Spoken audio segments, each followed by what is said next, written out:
The glow up doesn't happen unless you glow up on the inside. Amen to that, sister.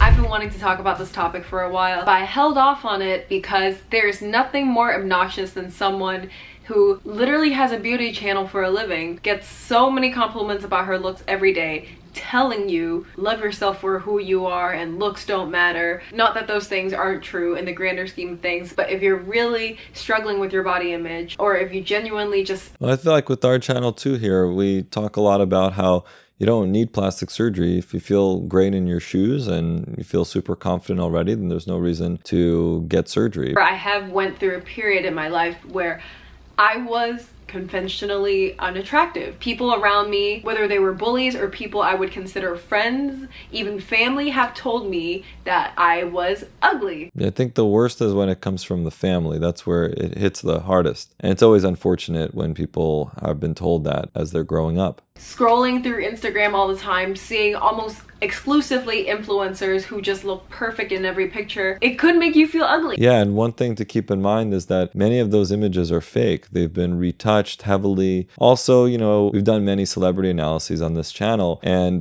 one thing that we try to relay to everyone is that, you know, they are getting many different procedures done over time, and oftentimes not sharing that they had work done. I get so many compliments from strangers already because I have a bigger platform than the average person, and I still look at all these influencers and think, oh damn, I wish I looked like her. But anyway, I just want to share how different my life was when I was considered ugly. You might not be able to tell that I had an ugly phase, and I really don't want to expose myself like this, but this is what I used to look like. Sometimes it's the lighting conditions or the angle from which the photo was taken that might make someone look unappealing. I think, you know, everyone's had photos taken of themselves that way. Horrible eye bags. You can't really tell, but I also had bad skin. So yeah, what she's saying about her eye bags, I mean, first of all, she's very young in that photo, so it's not really eye bags, it's more of the prominence or of the orbicularis oculi muscle, which we've talked about in many other videos.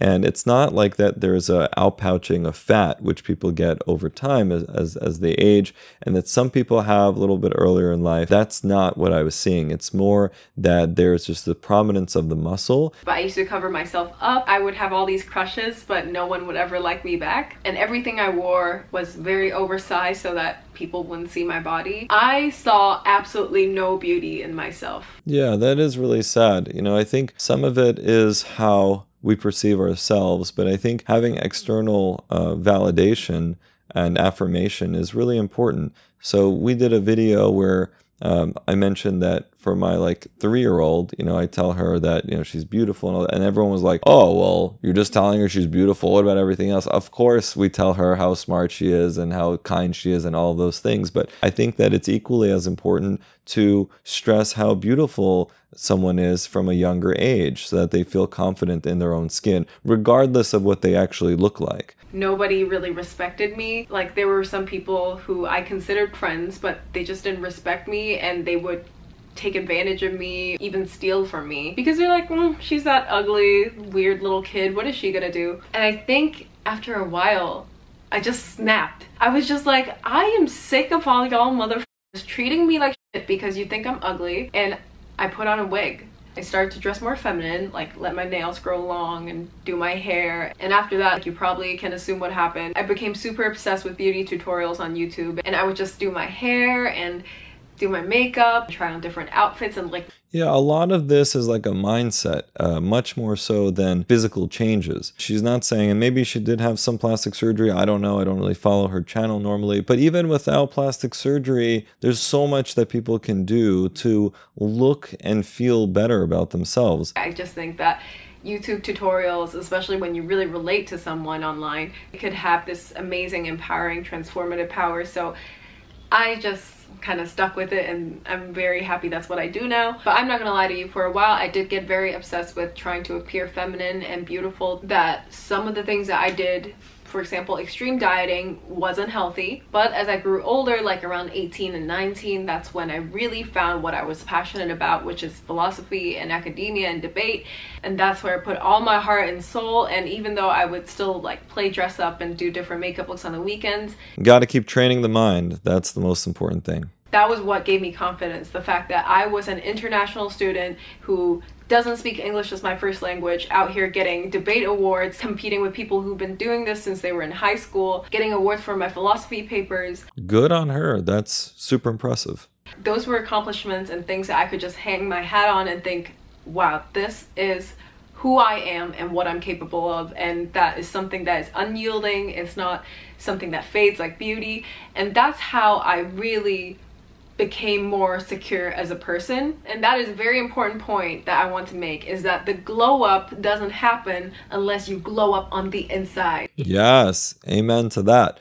That's so true. You know, sometimes people need a little bit of a boost with their physical appearance to then feel better internally. A lot of it does stem from how we start to rethink situations and how we start to present ourselves to the world. So my advice to people who might be going through the same thing, feeling worthless and ugly and looking through all these people with beautiful faces, just know that it's not always like that. You can't discount the amount of Facetune and filters and angles and hair and years of learning how to perfect makeup that led to that one selfie. And especially if you're a teenager and you're still growing, girl, you don't worry about it. Your life is so long, and for most of your life you're gonna look like an adult. You're not gonna look like what you look like now. And she's right, and that's the reason why, you know, we hesitate to do like cosmetic plastic surgeries on really young people, because they will continue to mature. Their thought process will mature. Their appearance will mature in many ways, and they might appreciate some of the traits that they have at a younger age later on in life. Because I have been called ugly so much when I was a kid that it makes me appreciate all the ways that I'm great other than just my looks. Anyway, I want to share my story to let you know that you're not alone, that I've been real ugly too, and you're going to get through it. I also want to say that you don't need to have it all figured out if you're young. Self-image and self-confidence and who you are takes time, and you can't be 100% proud of who you are if you don't even really know who you are yet. So take your time, and whether or not you feel beautiful at this moment is not the be-all end-all of your identity. If you want to do makeup and nails and try out different clothing and styles, go right ahead. If that makes you feel more comfortable with yourself, that's what I did. But if you don't and just want to focus on other areas, that's fine too. It's all about balance, and what really matters is... Yeah, everything takes time. You know, I think a lot of people, especially younger folks, want things right away. They want to feel the satisfaction immediately. And many people just don't want to give things the time that is needed to mature in the way that you look and the way that you feel. It really does take time. At the end of the day, you can look into the mirror and like that person. Even if you don't love her right now, like her. Know that she's making an effort. Know that she's trying her damn hardest. You have to definitely be kind to yourself. It starts there. No one's going to treat you better than you're going to treat yourself. So yeah, it starts with being kind to yourself and believing in yourself.